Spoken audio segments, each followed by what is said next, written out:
Sean todos bienvenidos, qué gusto compartir esta tarde, quizás para algunos, aquí desde Paraguay, desde la Sociedad Bíblica Paraguaya.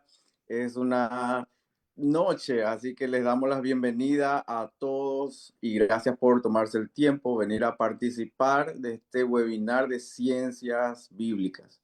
Nos une esta noche para recordar la reforma protestante y el impacto que hasta el día de hoy esto sigue teniendo en diferentes áreas en nuestra sociedad, en la iglesia y de seguro en tu vida y en mi vida. Y esta noche queremos también hacer mención como Sociedades Bíblicas Unidas. Estamos acá de diferentes sociedades bíblicas de América Latina.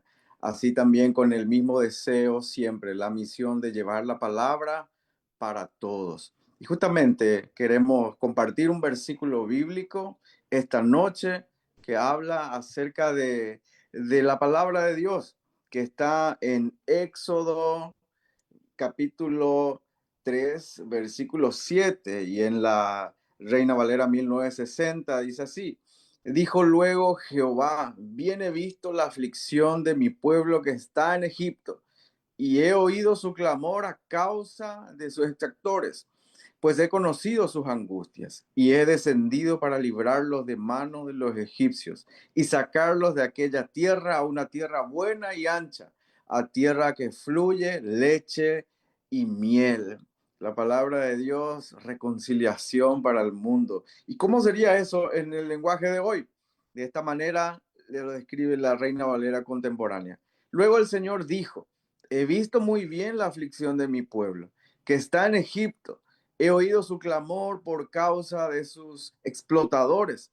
He sabido de sus angustias y he descendido para librarlos de mano de los egipcios y sacarlos de esa tierra hacia una tierra buena, amplia, una tierra que fluye leche y miel. Y hablando de tierra, quisiera animarte a que puedas escribir ahí en el chat de dónde te estás conectando, qué país, qué ciudad, y de esa manera también poder animarte a que puedas enviar un mensaje o esperar un contacto desde la Sociedad Bíblica Nacional en tu país. También quiero compartir contigo hoy acerca de la Biblia de estudio para el discipulado. Biblia de estudio para el discipulado es una herramienta, y justo tengo una acá en mi mano, flexible, muy cómoda, una buena letra, está en Reina Valera 1960, tiene 15.700 notas de estudio, 459 estudios organizados en 7 cursos: discipulado, relaciones interpersonales, matrimonio, equipo de alto rendimiento, restauración, entre muchas más. Y algo que me encanta de esta Biblia, cómo prepara también a la siguiente generación. Una manera de poder enfocar el discipulado a cómo pasamos la posta a la siguiente generación. Es una herramienta valiosísima y te animamos a que puedas tener una de ellas. Y esta noche queremos presentar a nuestro invitado y voy a tomarme el tiempo para describir a nuestro invitado. Tomás Jesús Gutiérrez Sánchez, sociólogo, teólogo, bachiller en ciencias sociales y licenciado en sociología por la Universidad Nacional Mayor de San Marcos. Magíster en historia de la filosofía y doctor en ciencias sociales. Especialidad en Historia por la Universidad Nacional Mayor de San Marcos. Bachiller en Teología, licenciado en Misiología por el Seminario Bíblico Bautista de Lima y del Seminario Evangélico de Lima. Diploma de posgrado, de maestría de Ciencias Políticas de la Universidad Católica del Perú. Ha sido profesor de la Universidad Nacional Mayor de San Marcos en la Escuela de Estudios Generales y secretario técnico de las distintas comisiones del Congreso de la República en la elaboración de proyectos, dictámenes y leyes en los distintos aspectos de las políticas del Estado, entre el periodo 2007 al 2019. Doctorado en Ciencias Políticas y Gobierno por la Universidad Pontífica Católica del Perú, y doctorado en teología por la Universidad Evangélica de Paraguay. Actualmente es profesor de la Facultad de Derecho en la Universidad San Martín de Porres e investigador de la Universidad César Vallejos. Profesor Tomás, es un gusto poder recibirte en esta noche y el tiempo es todo tuyo.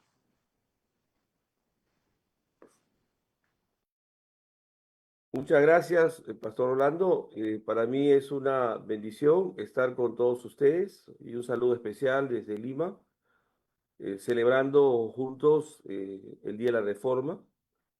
Nosotros hemos tenido varias conferencias desde ayer, ¿verdad? Que es una celebración que une a diferentes denominaciones e iglesias para poder pensar y ver la importancia que ha tenido la Reforma y sobre todo la obra de Martín Lutero, quien comienza, con él se inicia todo el proceso de reforma dentro de la iglesia, y también, por no decirlo, de avivamientos y volver a la palabra de Dios, que es muy importante eso.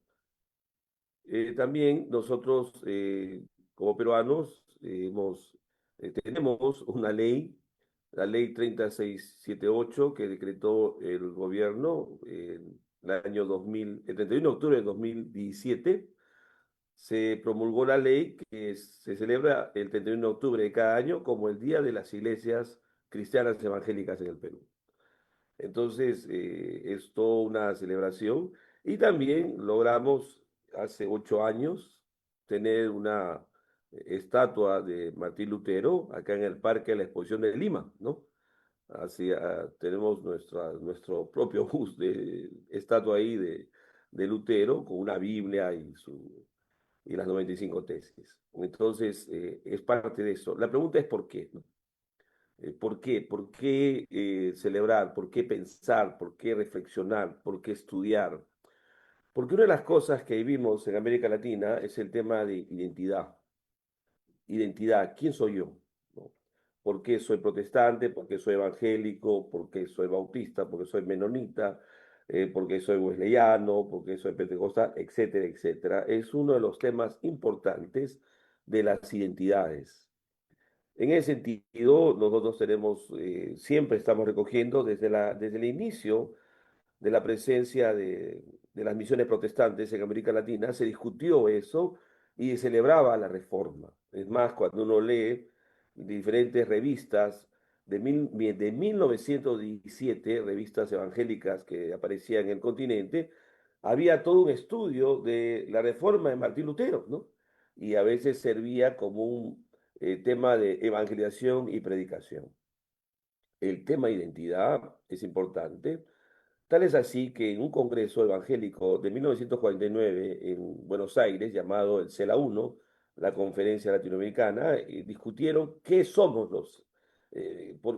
los evangélicos, de dónde venimos los cristianos evangélicos. Y en esa discusión salió que veníamos de la Reforma, pero añadían de la Reforma española, porque la Reforma española nos dejó el texto bíblico de Casio de Reina y Cipriano de Valera. Entonces, el tema, se iba al Congreso a decir que éramos parte de la Reforma española, que nos dejaron el texto, y es así como nosotros, como cristianos evangélicos, tenemos la Biblia como nuestro primer vehículo de unidad del cuerpo de Cristo en el continente, y más aún cuando es Reina Valera, dice, ¿no? Entonces, cuando dice la versión Reina Valera, nos acercamos a eso. El tema de identidad, entonces, es muy importante porque nos permite saber quiénes somos y también hacia dónde vamos, ¿no? También el Día de la Reforma nos permite la búsqueda de unidad. Yo quisiera presentar esta ponencia en torno a ver la Reforma y los aportes al mundo moderno y la importancia que tuvo Lutero en todo este proceso y este cambio que hubo dentro de la historia de la humanidad respecto a pasar de la Edad Media a la Edad Moderna. Hegel decía, el filósofo Hegel decía que la reforma protestante era la transición entre la Edad Media y la Edad Moderna. Y vamos a verlo por qué. Yo quisiera pasar un PPT para que me pueda guiar y para que también nos ayude con algunas imágenes que podemos ver aquí, ¿no? Entonces déjenme ver a ver si lo amplío y si se ve, si lo amplío y se ve todo, ¿está bien? ¿Sí? Podemos avanzar, ¿no? ¿Se ve bien la imagen? ¿Alguien me confirma? ¿Sí?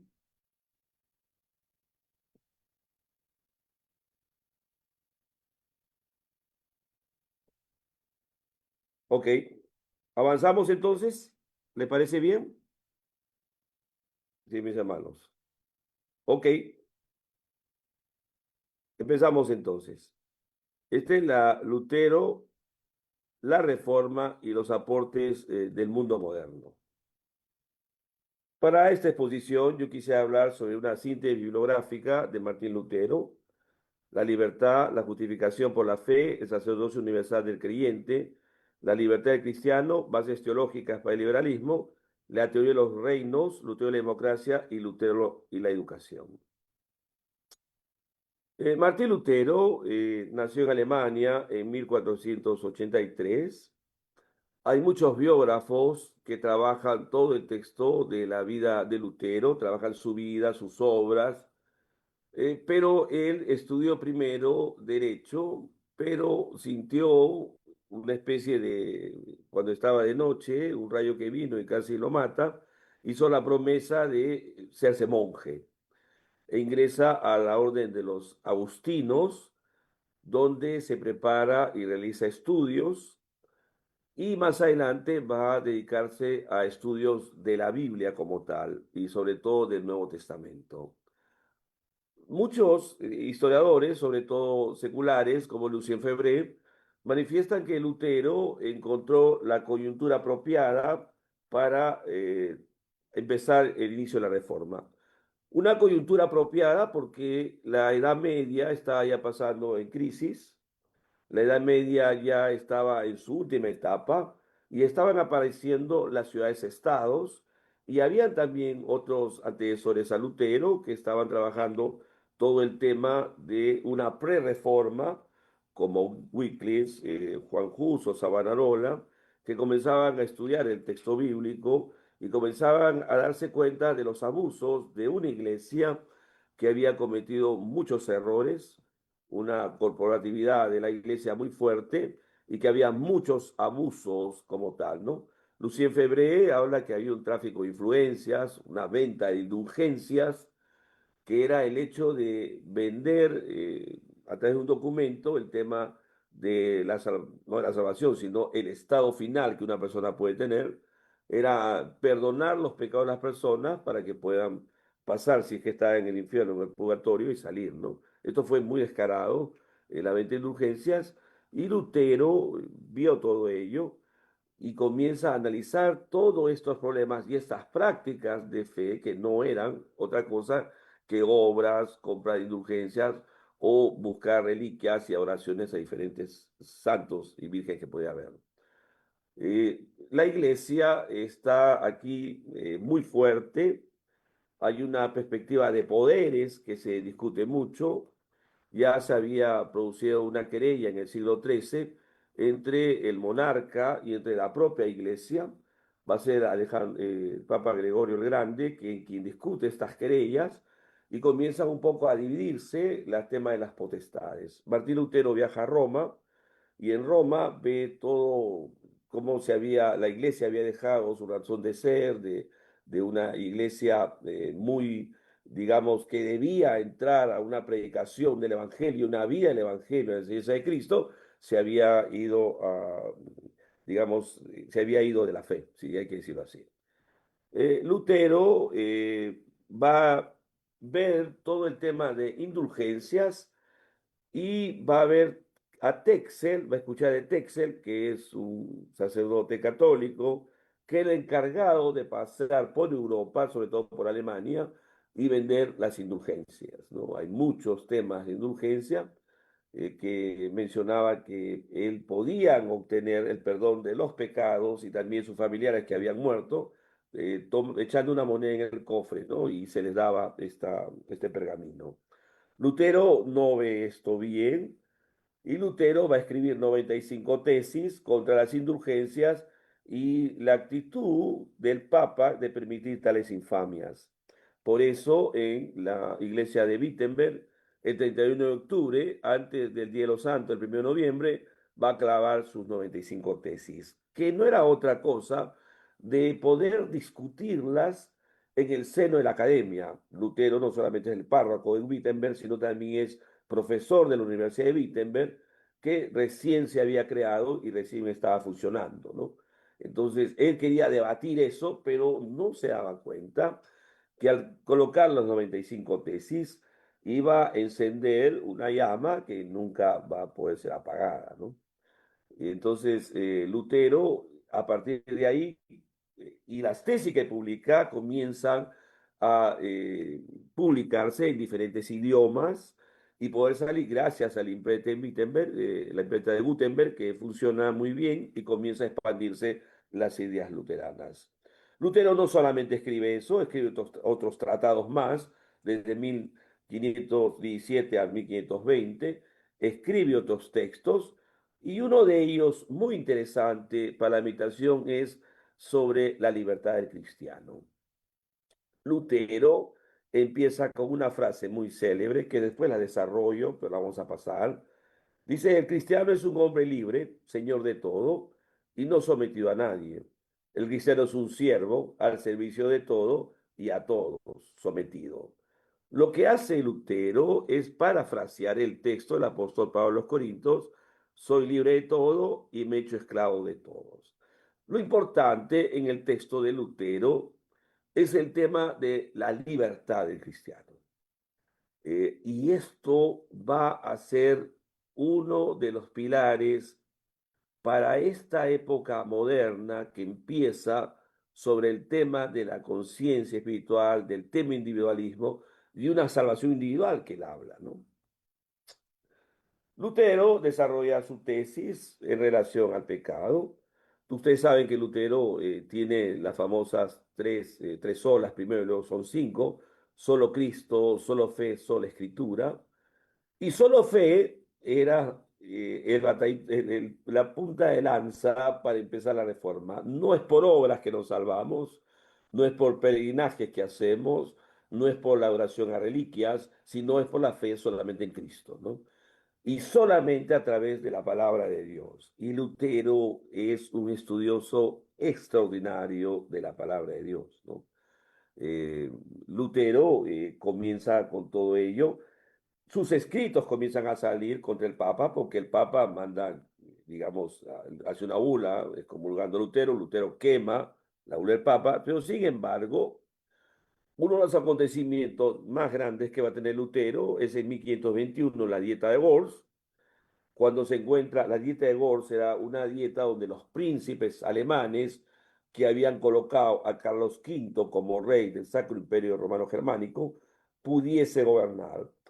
Y ahí Lutero se enfrenta con sus textos, porque Lutero pide ser escuchado como súbdito del rey, un ciudadano que es, pide, le abren las puertas y en la dieta de Worms le piden que se retracte de sus escritos, que él pueda retractarse de lo que había hecho, de lo que había escrito sus tesis y otras cosas más. Y Lutero no. Lutero dice unas palabras que va a crear algo que va a entrar en el mundo moderno del siglo XVI, ¿no? En plena época de renacimiento y crecimiento del mismo. Él dijo, a menos que me convenzan por testimonios bíblicos o por razón de evidencia, porque no creo ni en papa ni en los concilios, solo, solos, es constante que han errado demasiado a menudo y que se han contradicho. Estoy ligado por los textos que he aportado, mi conciencia es cautiva de la palabra de Dios. Revocar cualquier cosa, ni lo puedo ni lo quiero, porque actuar contra la propia conciencia no es ni honrado, ni seguro ni honrado, que Dios me ayude. Amén. Soy esclavo de mi conciencia y mi conciencia es cautiva de la palabra de Dios. Qué frase para empezar un proceso grande que rompe las mediaciones y que rompe esos tremendos aspectos de intermediación. Si voy a Cristo, puedo ir a través de la Virgen, puedo ir a través de un santo, puedo tener algo que me va a mediar, para ir al cielo, tengo que ir al purgatorio. O sea, eso se quiebra con Lutero. Pero no solamente hace algo más, sino que va a involucrar el tema de la conciencia misma del ser humano. que no es la imposición que puedan haber, sino que uno es libre de poder tomar sus propias decisiones. Esto es muy importante, por supuesto, pero también Lutero va a encontrar dentro de este texto de la libertad del cristiano el hecho de el ser sacerdote. Somos, decía San Pedro, real sacerdocio, nación santa, pueblo adquirido por Dios. Por encima de lo anterior, decía Lutero respecto al sacerdocio universal del creyente, somos sacerdotes. Es más importante que ser reyes, porque el sacerdocio que nos confiere la dignidad de presentarnos a Dios y de rogar por lo demás. El presenciarse delante de Dios y el rogar son funciones exclusivas del sacerdocio, pero no de esta clase de sacerdotes que podían ser nombrados por la iglesia, sino de un sacerdocio universal de todo creyente. Es decir, no hay mediaciones, somos libres en el amor de Cristo y tenemos acceso libre a Dios porque todos somos sacerdotes delante del Señor. Eso realmente quiebra una iglesia muy corporativa, muy de mediaciones, de mucho poder, lo quiebra Lutero. Voy a tener que avanzar rápidamente antes que me gane el tiempo, ¿no? Ya hemos visto estas cosas importantes de Lutero, la libertad, pero otros aportes que tiene Lutero para el mundo moderno es el tema de los dos reinos. La Iglesia Católica Romana va a tener las dos llaves y una lectura de San Pedro, las dos llaves, como que tiene el poder de los dos reinos. Quizás no vimos el tema de Jesús o el tema de San Agustín, cuando Jesús dijo, dar a César lo que es César y a Dios lo que es de Dios. Hablaba de dos reinos distintos, del reino que es el propio Estado, la propia nación del imperio, y el reino de Dios, que es la iglesia, si quieren verlo así. San Agustín hablaba en la ciudad de Dios de dos ciudades, una ciudad celestial, una ciudad terrenal, siempre potestades. Lutero va a interpretar esto, que hay precisamente dos reinos. Eso es muy importante porque aquí comienza a darnos cuenta que ambos reinos no son uno solo, ¿no? Y Jesús lo dice a Pilato, mi reino no es de este mundo, dice, ¿no? Él va a quebrar toda esa lectura que ambos están juntos y que se pudo hacer en América Latina a través del patronato real y luego del patronato nacional. A veces el Estado controlaba la iglesia y ponía obispos y a veces sacerdotes. Eso se quiebra. Lutero decía, tenemos que vivir ahora los hijos de Adán y a todos los hombres en dos partes. Unos pertenecen al reino de Dios, los otros al reino de este mundo. Los que pertenecen al reino de Dios ciertamente en Cristo están bajo él, puesto que es el rey y señor del reino de Dios. Interesante, ¿no? Y el rey del mundo sobre. Interesante porque esto va a colocar ambos reinos. Ustedes ven la imagen de Martín Lutero ahí. Esta es la estatua que tenemos en la ciudad de Lima, ¿no? Ahí se las he puesto para que un poco se puedan deleitar de ello, ¿no? Este poder eclesiástico y este poder secular hace que tengamos una diferencia muy marcada entre el Estado y la Iglesia, ¿no? Propiamente así. No, esta separación es parte importante de una herencia reformada y sobre todo luterana, que se va a recoger más adelante. Calvino y también los anabaptistas van a tomar esta parte para decir, sí, precisamente a dos reinos, precisamente hay el Estado de la Iglesia y precisamente quién se somete a quién es la pregunta, ¿no? ¿Quién se somete a quién y qué relaciones pueden haber? Lutero escribió un texto que se llamaba Sobre la autoridad secular, hasta dónde se debe obedecer. Por supuesto que se debe obedecer hasta que quiebran nuestras libertades que tenemos como cristianos, nuestras libertades de conciencia y nuestras libertades o prohibición de no realizar cultos o poder predicar el evangelio libremente, ¿no? Hemos tenido en la historia de la América Latina un proceso de digamos, una intolerancia religiosa durante el virreinato, donde solamente era la Iglesia Católica Romana quien estaba. Después de la independencia tuvimos un proceso de tolerancia religiosa, que era sí es permitido, pero hasta cierto punto, sobre todo a extranjeros que se les permitía y se les abría el hecho de tener su culto en su propio idioma, sobre todo los anglicanos. Hemos tenido un proceso de tolerancia religiosa en todo el siglo XIX, pero a finales hubo una libertad de cultos que se luchó mucho y después se estableció más adelante esta libertad de cultos y esta libertad religiosa como tal, y una pluralidad religiosa en toda América Latina, pero hemos sufrido estos temas, ¿no? Muy fuertes en toda la historia del continente. Esa es la teoría de los reinos, que se los puedo dejar. Y otro de los aspectos que Lutero también trabajó y que es parte de mencionarlo, es la democracia. La democracia. Uno de los textos que me llamó la atención al revisar las obras de Lutero era el derecho de la comunidad a elegir sus predicadores. Yo creo que esto Lutero sí lo trabaja porque había un problema en la ciudad de Lesnin, que era una pequeña ciudad en Sajonia, porque habían colocado a un pastor para que sea quien esté a cargo de la iglesia, ¿no? Pero se quejaron a Lutero y Lutero va a escribir a esta iglesia y a la propia congregación que hay un derecho de elegir. Y miren lo que dice él, ¿no? Pero allí donde no hubiese tal necesidad y se contara con hombres que tienen el derecho, la potestad y el don de enseñar, ningún obispo podrá establecer a nadie sin la elección, la voluntad y el llamamiento de la comunidad.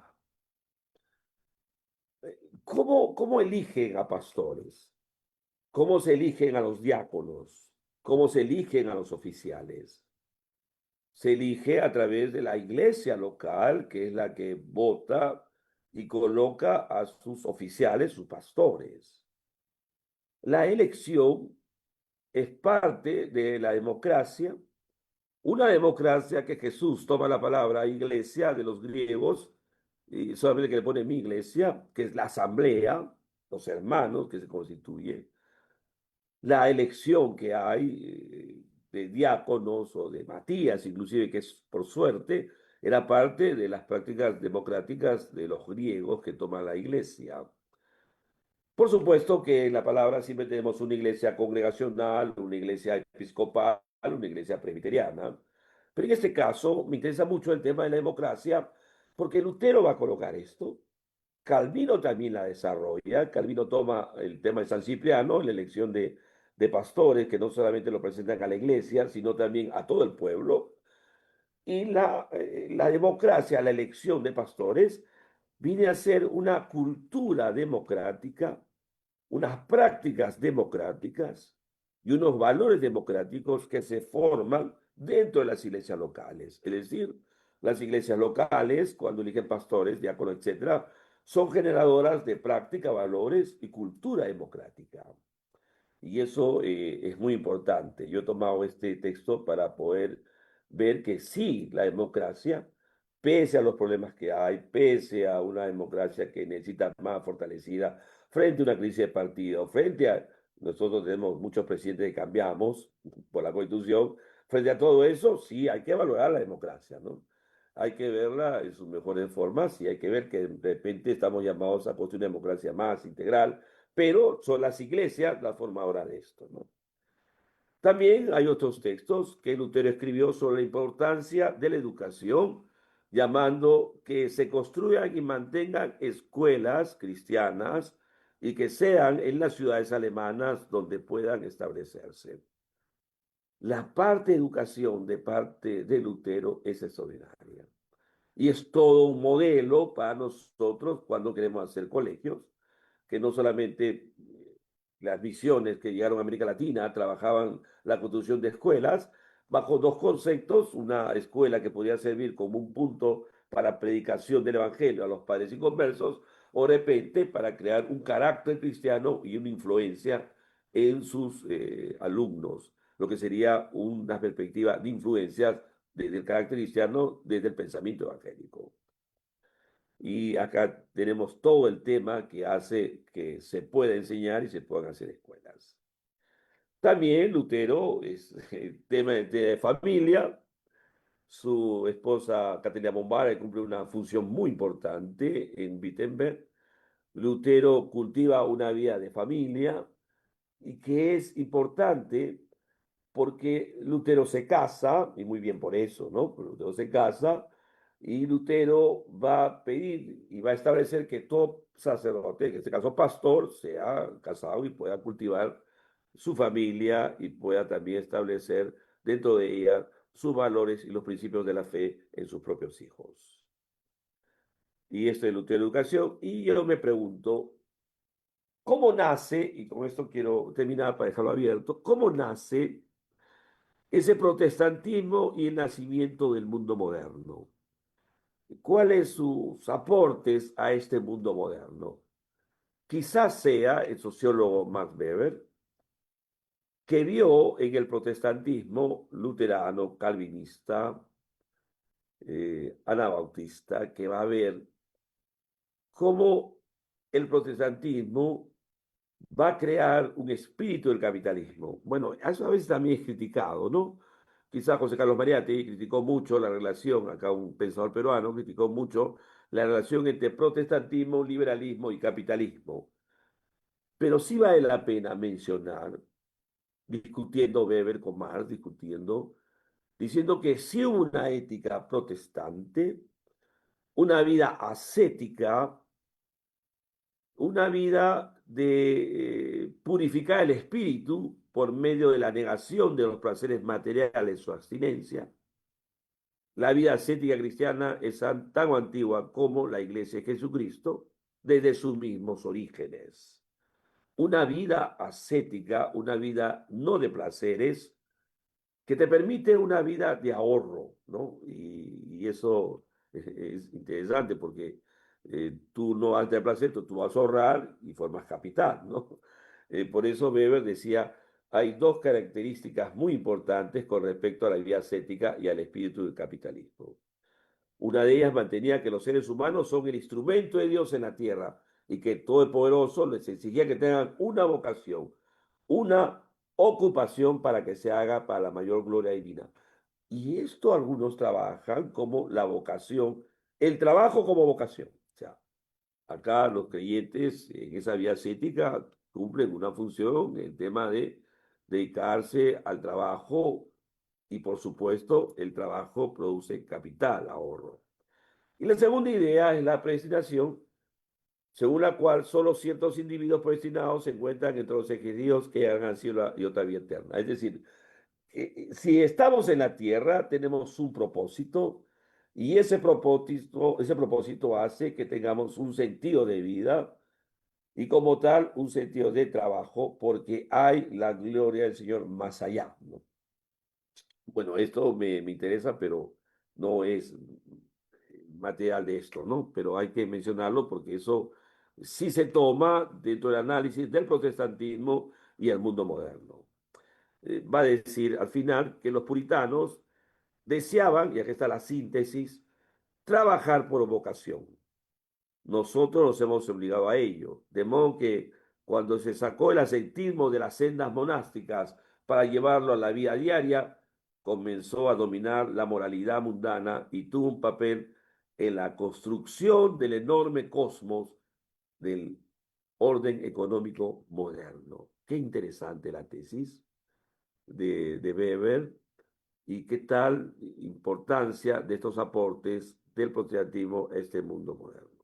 Se trajo para sí la vida sin placeres, lo que produce una vida ascética y por lo tanto de ahorro y trabajo, elementos importantes que sea después de la conversión y que permiten la inversión y el capitalismo. Esta es la imagen de Lutero que tenemos aquí en Lima, el Parque de la Exposición. Termino solamente para decir que la reforma emprendida por Martín Lutero fue uno de los grandes acontecimientos de la historia universal. Sus resultados los podemos observar en la economía, la política, el arte, el derecho, en la filosofía, en la música. Su legado marca el inicio de una nueva forma de entender la vida en Occidente y sobre todo de entender que existe otro tipo de cristianismo capaz de dar respuesta a los grandes desafíos que nos presenta hoy el mundo contemporáneo. Por supuesto, releer a Martín Lutero, releer sus escritos, entender el inicio de ese proceso de reforma, ver los reformadores que llegaron y sus obras tan grandes como Calvino o también Knox o los anabaptistas, eh, más adelante los metodistas con Wesley, más adelante los movimientos puritanos, más adelante los avivamientos pentecostales de Azusa. Todo tiene una vertiente muy grande que empieza con el hecho de una protesta. Y quiero terminar con una frase de Paul Tillich que decía, ¿qué es el protestantismo? Este teólogo alemán dice, ¿qué es el protestantismo? Y él decía, el protestantismo es la protesta contra las formas impuestas. Qué interesante para decir que es un protestantismo que se levanta contra lo que se impone, pero también que es una reforma que siempre se está reformando, ¿no? Una iglesia reformada, siempre reformándose. Y es importante que porque Martín Lutero y los reformadores entendieron una coyuntura social, un contexto importante, y desde el manejo del texto bíblico y la interpretación del mismo, pudieron dar respuesta a los grandes desafíos que se presentaban en ese entonces, en sus tiempos, en sus ciudades. Hoy debemos estar dispuestos a pensar nuestra fe, ver el contexto que vivimos y dar respuestas desde la palabra y el pensamiento social evangélico al acontecer diario y poder tener un punto de vista quizá distinto, pero basado en la palabra de Dios y en estos reformadores que nos dejaron mucho para esta interpretación. Eso es todo, hermano. Que Dios les bendiga. Ha sido un gusto estar con ustedes. Bendiciones.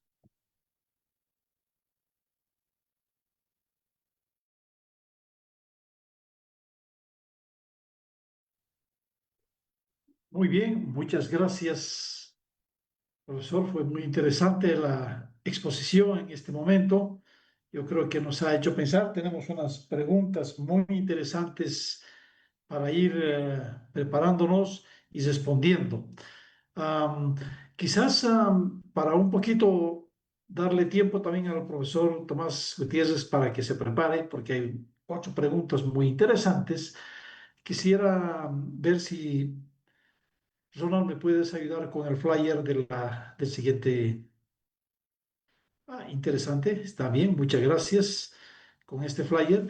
Hermanos, solo para recordar que ya prontito, 17 de enero al 25 de abril, tenemos que ir pensando en las propuestas, en los diplomados que tendremos disponibles, hermanos. Creo que esta tablita, hazle un printer, hazle una copia para ya ir pensando, soñando en los temas que Sociedad Bíblicas Unidas va a tener disponible para este término. Mira, aquí tenemos introducción a la literatura sapiensal, tenemos el estudio de Eclesiastés, Proverbios, Job, tenemos los salmos sapiensales, tenemos la sabiduría y el eclesiástico, sabiduría para consejería y bueno, la sabiduría para la sociedad en crisis. Hermanos, esta tablita debe estar bien marcada en tu plan, estudiar y considerar muy bueno que nos puede ayudar para el trabajo que vamos a tener de aquí en adelante.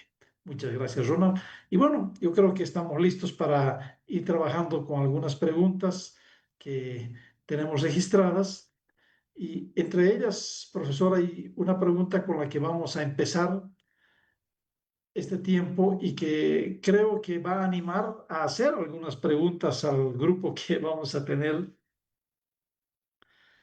Es la siguiente. Estamos en un siglo muy interesante donde la juventud funciona bastante, la tecnología nos ha invadido y bueno, ahora ya creo que son muy pocos los hombres en esta sociedad que no están usando la inteligencia artificial para hacer alguna investigación o escuchar algo, a ver qué dice la inteligencia artificial. Pero aquí viene una pregunta.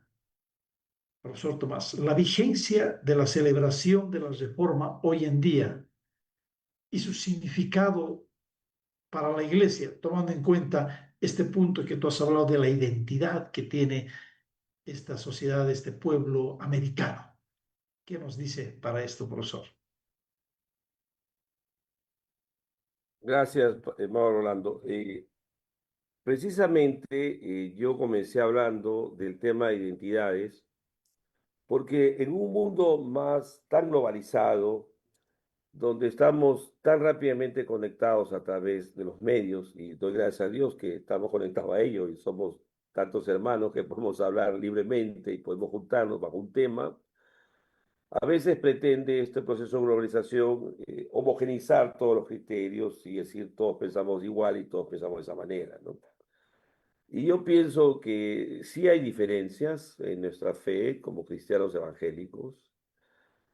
Necesitamos pensar en nuestra historia, necesitamos tener puntos en común y estas celebraciones y estas reflexiones nos permiten estos vínculos de unidad y de conocernos como nosotros. Yo siempre he podido ver en la historia del protestantismo latinoamericano ese deseo de conocerse, pero ese deseo también de ver dónde empezamos el peregrinaje que hemos tenido en el continente. ¿Cuáles son nuestros padres que han formado todo un pensamiento y todas respuestas a lo que pasa en el mundo como tal? Y yo mencionaba cómo Casio de Reina, cuando publica su Biblia del Oso, tenía, digamos, notas, tenía dibujos, tenía expresiones que decretaban toda una cultura evangélica para un pueblo hispano, ibérico, si quieren llamarle así, y que fue muy importante que esos textos llegaran a nosotros. Y hubo un deseo de los hermanos en los años 50 de crear una cultura del pensamiento evangélico. Mira eso. ¿Y sabes cómo empezaron ellos a crear esa cultura del pensamiento evangélico? A través de la publicación de los prefacios de las traducciones de la Biblia, ¿no? Por ejemplo, la introducción que hace Casio de Reina, la que hace Cipriano de Valera, la introducción que hace Francisco de Encinas en 1543, cuando publica el Nuevo Testamento, el prefacio que hace Juan Pérez de Pineda, un poco porque querían rescatar ese tema de identidad. Ahora, ¿qué es vigente? Por supuesto que sí. Es vigente porque nos permite contextualizar parte de su pensamiento y parte de las respuestas que daban a las sociedades hoy en día. ¿Cómo no descubrir el tema de integridad en los reformadores o el tema de integridad de la enseñanza que hubo de movimientos que tuvimos en América Latina, de integridad, de valores que hoy se pierden frente a una latinoamericana sumergida en violencia, sicariato o corrupción, ¿no? ¿Cómo no levantar una voz profética frente a lo que sucede cuando hubieron grandes movimientos que pudieron hacerlo, como la década de los 60, a través de una conferencia en Lima el año 61, ¿no? La Alcera 2. Entonces, ¿cómo no entender eso? Entonces, poder ver estos pensamientos, estas ideas y estas discusiones que habían, la sistematización de eso nos podía permitir la construcción de un pensamiento social evangélico del continente, ¿no? Entonces, sí es vigente, es bueno pensar, es bueno celebrar, y eso nos permite dar respuestas a los desafíos que nos presentan las sociedades en América Latina, ¿no? Eso es la importancia de estos temas y de poder hablarlo libremente, ¿no? Y poder discutirlo también. Eso sería, mi querido Pastor Orlando. Bien, muy interesante. Parece que, como decíamos, anima cuando hay un tipo de pregunta de esta clase a los participantes. Ah, caramba, tengo esta oportunidad de compartir, de decir. Y aquí hay una pregunta también muy interesante respecto a nuestra identidad, a nuestra manera de ser. Y un poquito quizás vamos a hablar después de la pregunta acerca de los dos reinos que usted mencionó, pero aquí viene una pregunta que punza, dice, profesor, ¿hasta dónde se debe respetar o obedecer el sentido de orar por nuestras autoridades? Muy bien.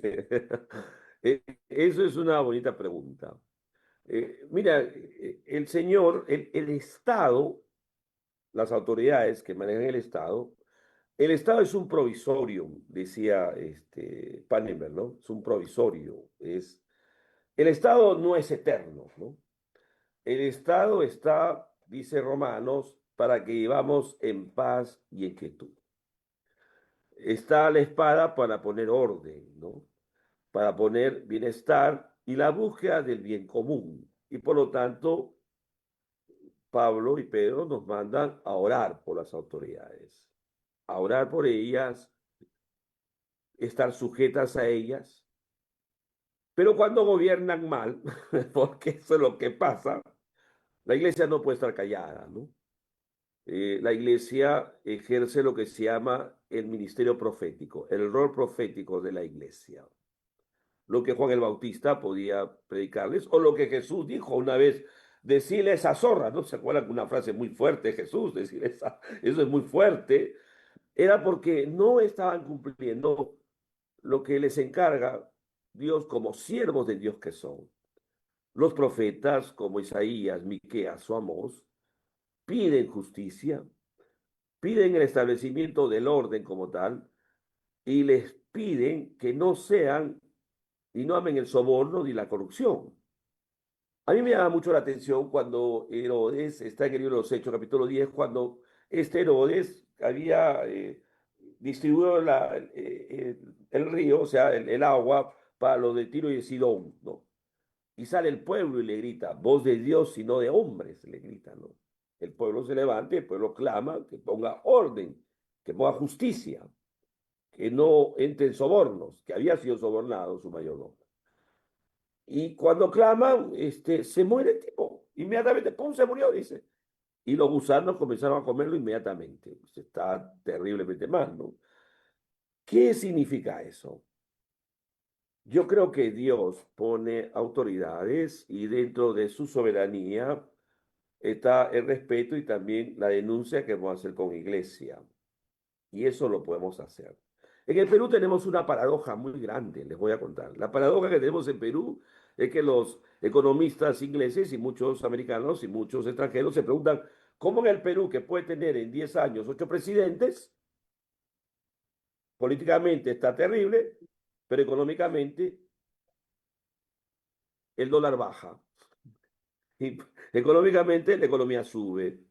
A veces no nos entendemos esta paradoja, pero yo pienso que ahí nos llama la atención a poder demandar y poder llamar, pero también que esa riqueza que el Perú cada día está pueda ser distribuido de manera eficaz y eficiente a los sectores más vulnerables, en la construcción pues de hospitales, clínicas y todo lo demás, hospitales, de infraestructura, carretera y todo lo demás, que es parte para lo que sirve el gobierno.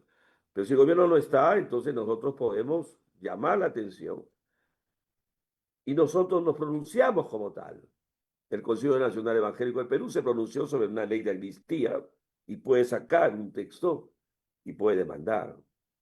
La iglesia puede orar y puede denunciar, y eso es parte de un rol profético.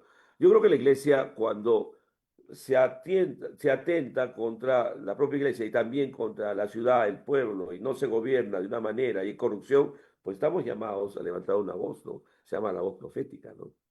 Creo que hay muchos documentos de voz profética en los años 1960 y 70, donde la iglesia salió y clamó por justicia, igualdad de derechos y porque se haya una buena distribución y romper todo el tema de violencia y corrupción que pueda haber, ¿no? No volvemos como agente de paz de los mismos. Entonces, ¿hasta dónde oramos? Bueno, siempre vamos a orar, pero tampoco orar y no actuar, eso no va quizás, ¿no? Hay que actuar con mucha sabiduría y también con mucha respuesta porque a veces nos quejamos y enunciamos, pero no damos alternativas. Nos damos alternativas. Y ese es un deseo de poder construir todo un pensamiento que yo me referí como un pensamiento social de la iglesia, ¿no? Que hay que construir eso.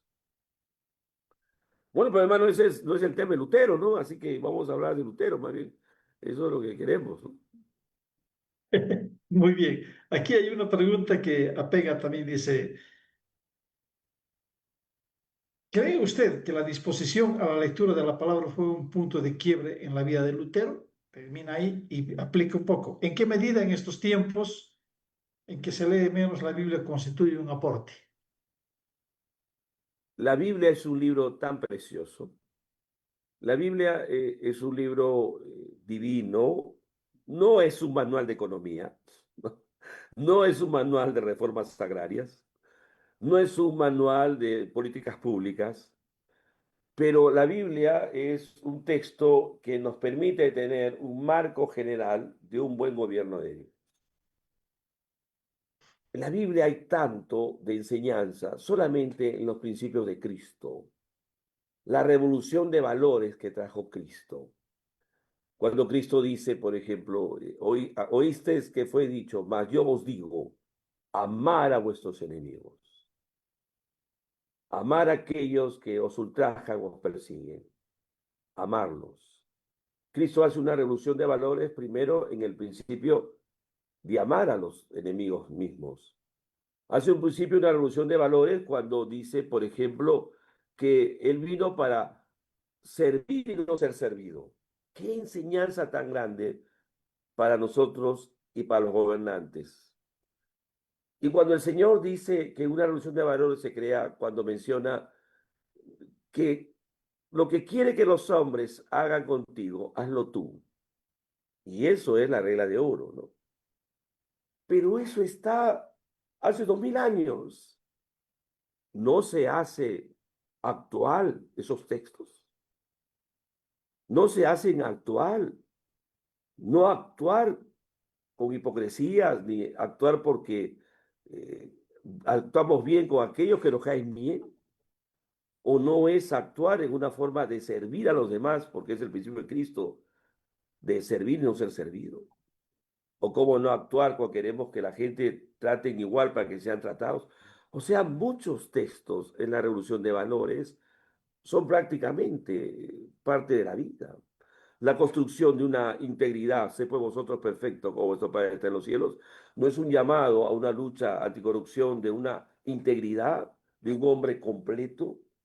Entonces, decir que la Biblia para mí es actual. Lo importante del texto bíblico es que nos permite una contextualización del Evangelio, que muchos han hablado de eso, ¿no?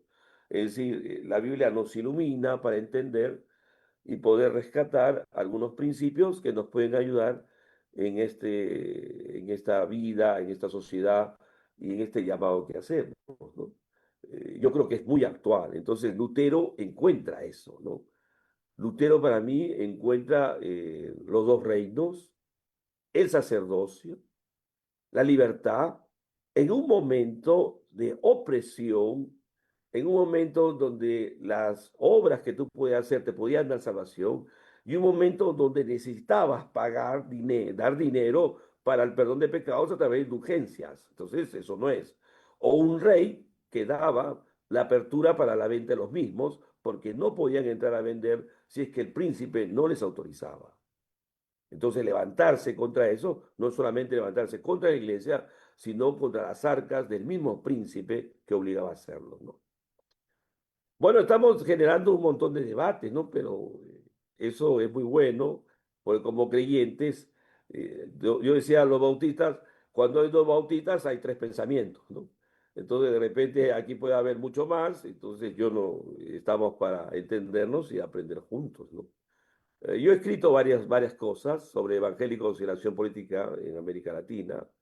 He escrito La bautía de la democracia. Ahorita he escrito un libro, Religión, Políticas Públicas. Ahorita van a publicar un texto sobre Parlamento, religión y poder, los debates sobre el factor religioso en el Parlamento en el Perú. Entonces podemos debatir, ¿no? Pero eso es algo que hay que ir construyendo. Lo que más me llama para poder escribir es una doctrina social evangélica, ¿no? Que es el pensamiento social evangélico. Bueno, si hay varias manos, yo con mucho gusto, ¿no? Entonces, adelante, todavía tenemos tiempo, creo, ¿no? Gracias, Pastor Sí, Orlando. sí, ahí Daniel Antonio nos estaba levantando la mano, pero voy a darnos un tiempito más. Y si puedes escribirme también, Daniel, para ayudarte con esta respuesta. Tenemos una pregunta también muy interesante. Dice, bueno, son dos preguntas que voy a tratar de juntarlas para que tú las respondas, profe. Dice, después de todo lo explicado, ¿cómo entonces hoy deberíamos revisar nuestra forma como iglesia? Y ahí dice la otra pregunta, ¿la iglesia actual acaso no corre el riesgo de seguir los pasos de la iglesia de aquellos tiempos? Una iglesia que vendía indulgencias, cuando varios pastores basan a veces sus mensajes en vehemente evangelio de prosperidad y bueno, ¿cómo hoy en día deberíamos revisar nuestra forma como iglesia? ¿Necesita una reforma la iglesia? ¿Es exagerado lo que digo o es necesario? Dice la pregunta. Bueno, la iglesia ha tenido muchos énfasis. Los últimos énfasis que tenemos es todo el tema de prosperidad. Inclusive algunos hablan que uno es pobre por el pecado y realmente no leemos una cuestión de las estructuras que pasan y que ocurren y el mal manejo de la distribución y mucha explotación que ha habido de nuestros pueblos y nuestras comunidades. Entonces, ha habido un bagaje de muchas análisis, y yo diría, de ver la realidad y de poder pensar en algunas teologías. Muy peligroso, yo siempre he dicho muy peligroso.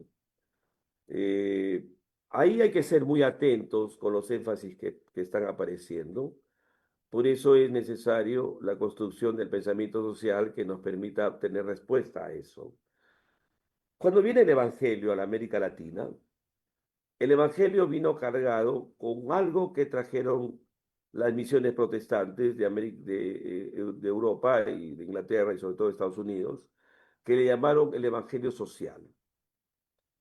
El Evangelio social llegó al continente en las primeras décadas del siglo pasado, desde 1890 a 1930, ante la recesión, y el Evangelio social que lo vemos en los documentos de la conferencia del Congreso de Panamá en el año 16, hablaban de un cristianismo social, es decir, un cristianismo que no solamente hablaba de una redención individual, sino hablaba de una redención social, de un cambio de estructuras sociales, de un cambio donde la justicia social pueda entenderse como tal y donde la transformación social se pueda dar.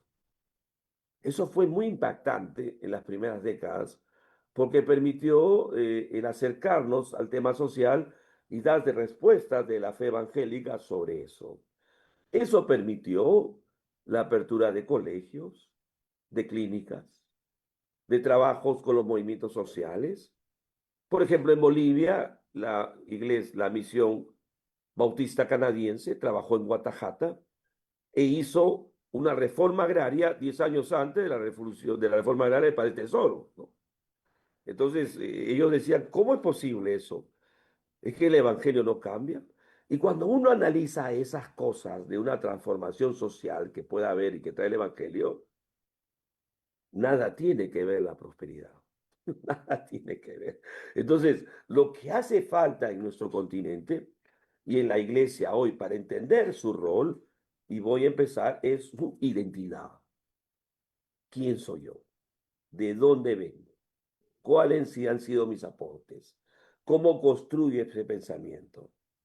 Ustedes se asombrarían cuando ven el Congreso, celebramos este año 100 años del Congreso de Montevideo, y se asombrarían cómo en el Congreso de Montevideo de 1925 los evangélicos decían, vamos a acompañar a aquellos movimientos que están buscando las libertades y la justicia y vamos a trabajar juntos. Y el mayor movimiento que había en esa época era el movimiento feminista que luchaba por el sufragio universal, por el derecho del voto. Y nosotros apoyamos eso. Apoyamos las 8 horas. Apoyamos a los movimientos indígenas. Apoyamos al movimiento estudiantil. Entonces, decir que el Evangelio no es transformador, sí lo es, y se acompaña. Entonces, cuando comenzamos a entender nuestra identidad, teologías como la que aparecen, prosperidad y esto y el pecado, que es tanto, que el que es pobre, el que está, eres pobre pero está en pecado. No, eso se quiebra. Por eso yo siempre empecé diciendo que es importante es retomar nuestra identidad, nuestra historia. Y le cuento una cosa más. Cada denominación es riquísima en todo. Cada denominación contribuye a énfasis. Cada denominación ha desarrollado trabajos pioneros grandes de servicio a la comunidad, de rescate a las farmacodependientes, de trabajar con niños.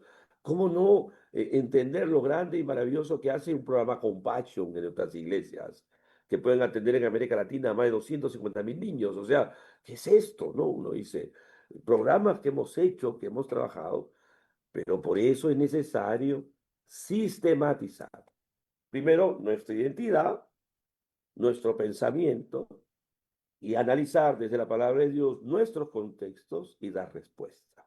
Y hoy en día los jóvenes son un campo de trabajo, de acción formidable, porque hoy tenemos doctores, médicos, ingenieros, abogados, educadores, antropólogos.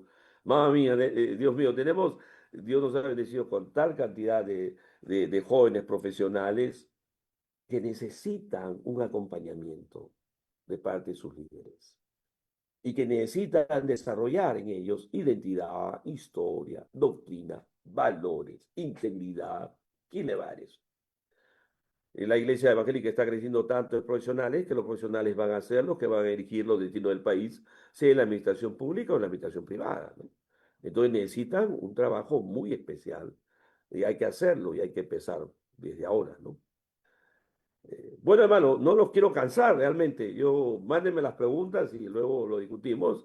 Porque yo sé que Bueno, ustedes creo tienen que que hacer mucho, pero yo no los quiero cansar, ¿no? Con tantas cosas. Y me gusta. tenemos una más aquí. Vamos a honrar su constancia de nuestro invitado Daniel Antonio también. Él tiene una pregunta muy interesante que dice, profesor, ¿cómo explicaría usted que hoy muchos movimientos evangélicos apoyan el sionismo cristiano, siendo una doctrina surgida del dispensacionalismo posterior a la Reforma? Yo voy a hablar como Tomás Gutiérrez. No quiero hablar.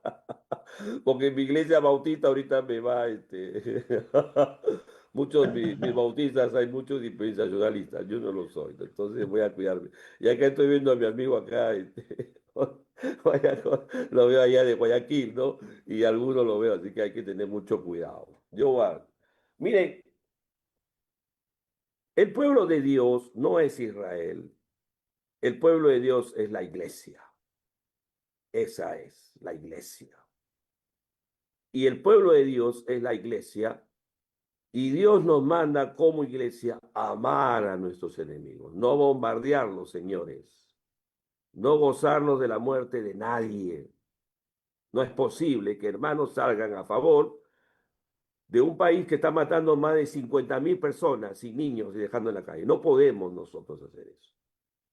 Yo ahí tengo mucho celo y yo no estoy de acuerdo con eso. Esa es una lectura a veces demoníaca, entre comillas, de decir que sí, que lo hagan porque lo son. Dios nos libre de eso. No podemos nosotros gozarnos de la maldad y de la muerte de ninguna persona, mucho menos de niños que están muriendo todos los días y que han muerto con más. No estamos de acuerdo. Yo francamente no estoy de acuerdo con eso. Yo he estado en Israel en la oportunidad, no estoy de acuerdo y no me parece esa lectura muy literalista de decir que es pueblo de Dios y amén a todo lo que hacen. Imposible eso. Eso hay que denunciarlo. Yo personalmente no estoy de acuerdo y lo he dicho en varias oportunidades y he tenido algunos disgustos.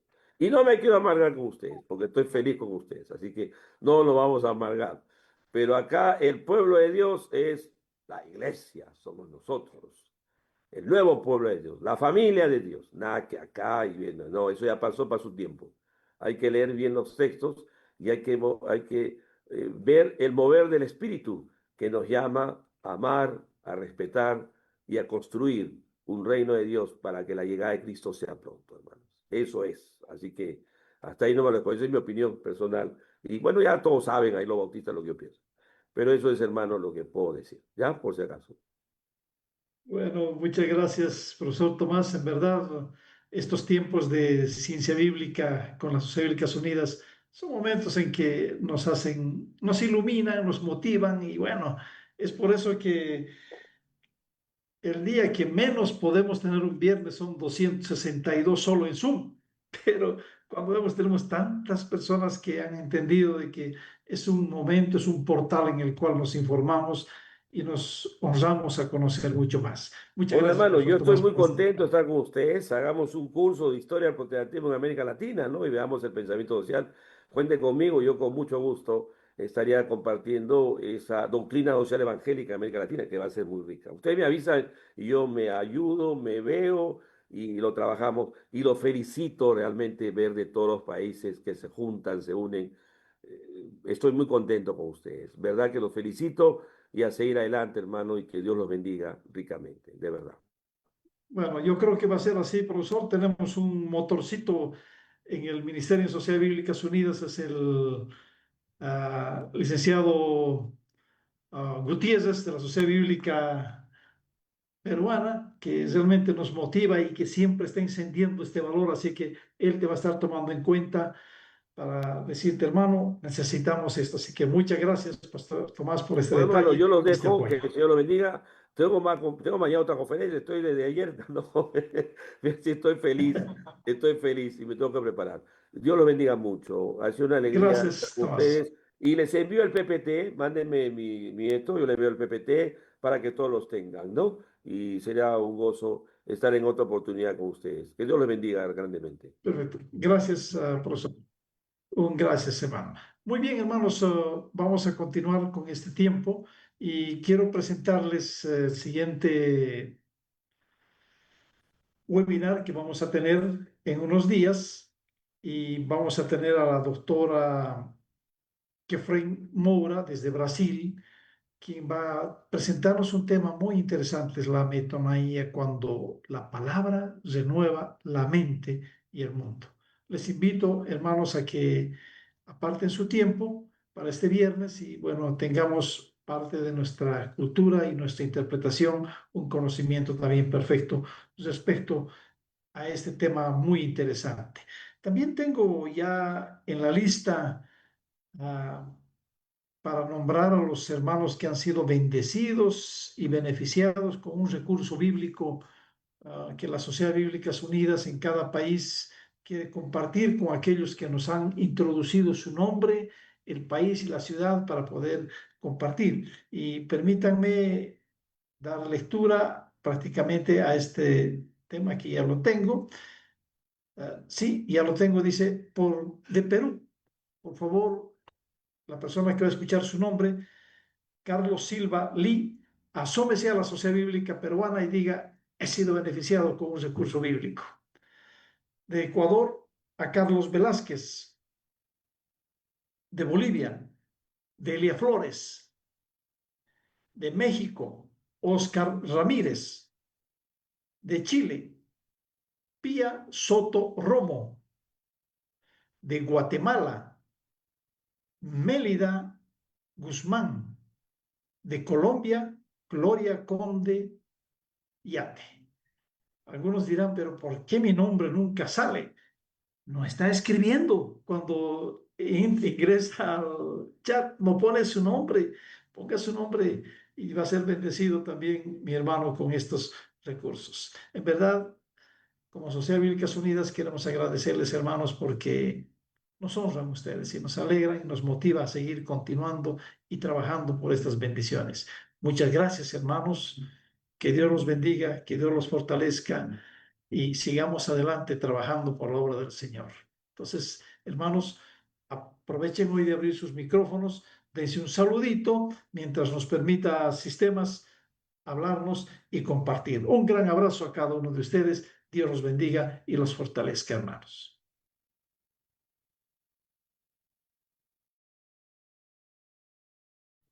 Bendiciones. Muchas gracias. Muchas Bendiciones desde bendiciones, Guatemala. hermano. Dios me lo Igual de a bendiga. todos, un retiro de descanso.